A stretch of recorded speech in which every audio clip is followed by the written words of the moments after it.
Deer guys, আসসালামু আলাইকুম। উসমান সাল মেডিকেল সার্ভিসেস ইউটিউব চ্যানেলের পক্ষ থেকে আপনাদেরকে জানাই স্বাগতম।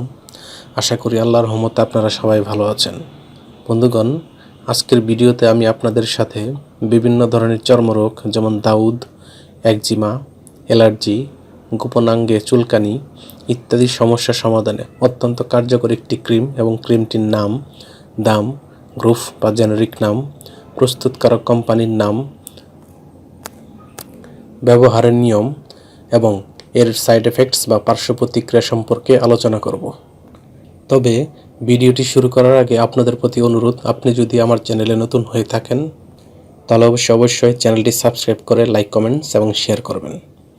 বন্ধুগণ, বাচ্চাদের কিংবা প্রাপ্তবয়স্কদের বিভিন্ন ধরনের চর্মরোগ, দাউদ, একজিমা, অ্যালার্জি, চুলকানি কিংবা গোপনাঙ্গে চুলকানি হয়ে থাকে।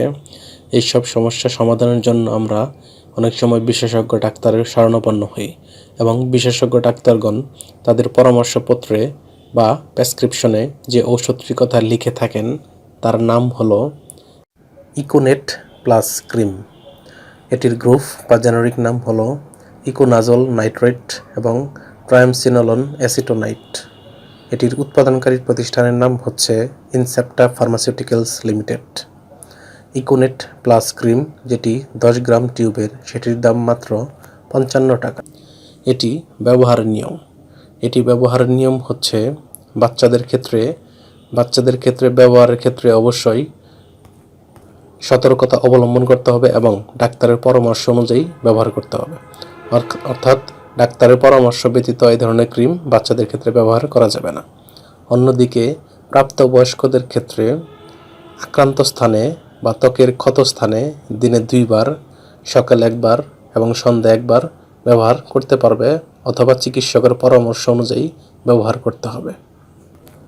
গর্ভাবস্থায় এবং স্তন্যদানকালীন সময়ে এটি ব্যবহারের ক্ষেত্রে সতর্কতা অবলম্বন করতে হবে এবং বিশেষজ্ঞ ডাক্তারের পরামর্শ অনুযায়ী ব্যবহার করতে হবে, কারণ এই সময়টা খুবই সতর্কতা অবলম্বন করা উচিত।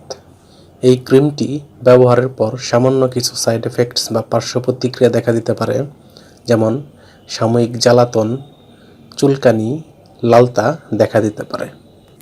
এই ঔষধটি আলো ও তাপ থেকে দূরে ঠান্ডা এবং শুষ্ক স্থানে রাখতে হবে এবং 30 ডিগ্রি সেন্টিগ্রেড তাপমাত্রার নিচে সংরক্ষণ করতে হবে এবং অবশ্যই শিশুদের হাতের নাগালের বাইরে রাখতে হবে এবং যে কোনো ঔষধ প্রয়োগের পূর্বে এবং ওষুধের উৎপাদন তারিখ এবং মেয়াদ উত্তীর্ণ তারিখ দেখে নিতে হবে। ধন্যবাদ।